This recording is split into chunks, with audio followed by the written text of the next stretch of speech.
Hi friends, இப்போ நான் வந்து ஃபஸ்ட்டு வீடியோ வந்து போடுறேன் யூடியூப்பில். இதில் வந்து நிறைய லைக்கும் சப்ஸ்கிரைப்பும் எனக்கு வரணும். கதையின் தலைப்பு அம்மா. இதில் வந்து 4 பேர் இருக்காங்க. துரியோதரன், காந்தாரி, கிருஷ்ண பரமாத்மா, பீமன். இவங்க 4 பேருமே இருந்தாங்க.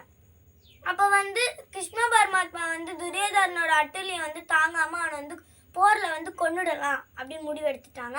முடிவெடுத்துட்டுக்கப்புறம் போர் வரத்துக்கு முன்னாடி வந்து காந்தாரி அவங்க அம்மாவுக்கு வந்து இது தெரிஞ்சதுக்கப்புறம் என் புள்ளியை நீ கொல்ல போறியா அப்படின்னு சொல்லி போய் துரியோதரனை அழைச்சிட்டு வாங்க அப்படின்னு வீரர்கள் கிட்ட சொல்கிறாங்க. துரியோதரனும் வந்து நின்றுட்டான்.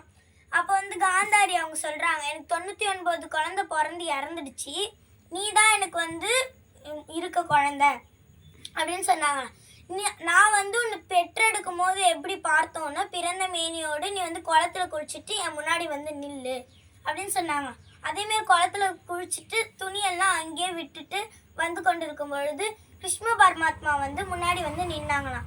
அப்போ வந்து எங்கே போகிற அப்படின்னு கேட்கும்போது சொன்னாங்களா, துரியோதரன் சொன்னாங்க, நான் வந்து எங்கள் அம்மாவை பார்க்க போகிறேன். அம்மாவை பார்க்க போகும்போது இப்படி தான் போவியா அப்படின்னு சொன்னாங்களாம். மறைக்க வேண்டிய இடத்தெல்லாம் மறைச்சிட்டு போ அப்படின்னு சொல்லிட்டுக்கப்புறம் துரியோதரன் வந்து இடுப்பாண்டை வந்து ஒரு வாழை இலையை வெட்டி கட்டிக்கிட்டு போனாங்களாம். கட்டிக்கிட்டு அவங்க அம்மா முன்னாடி போய் நின்றுடுக்காம, அம்மா நான் வந்து விட்டேன்.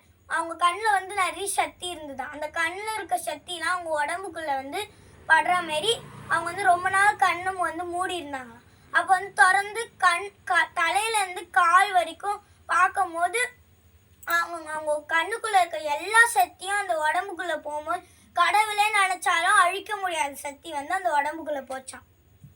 அப்போ வந்து அதுக்கப்புறம் வந்து அவங்க கண்ணை மூடிட்டு சொன்னாங்களா, மகனே நீ ஏன் வந்து இப்படி பண்ண, நீ ஏன் இடுப்பு கீழே வந்து வாழை இலையை கட்டிட்டு வந்த அப்படின்னு சொல்லும்போது கிருஷ்ண பரமாத்மா தான் இந்தமாரி சொன்னாங்க அப்படின்னு சொல்லும்போது, கிருஷ்ண பரமாத்மா நான் எப்படி குழந்தை இல்லாமல் தவிக்கிறேனோ அதேமாரி நீனும் குழந்தை இல்லாமல் தவிப்ப அப்படின்னு சொல்லி ஒரு சாபத்தை வந்து கொடுத்துருவாங்களாம். அப்போ வந்து கிருஷ்ண பரமாத்மா வந்து தொடையில வந்து துரியோதரனுக்கு வந்து உயிரை வச்சாங்களாம்.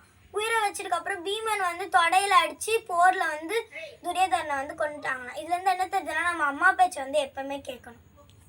Bye guys.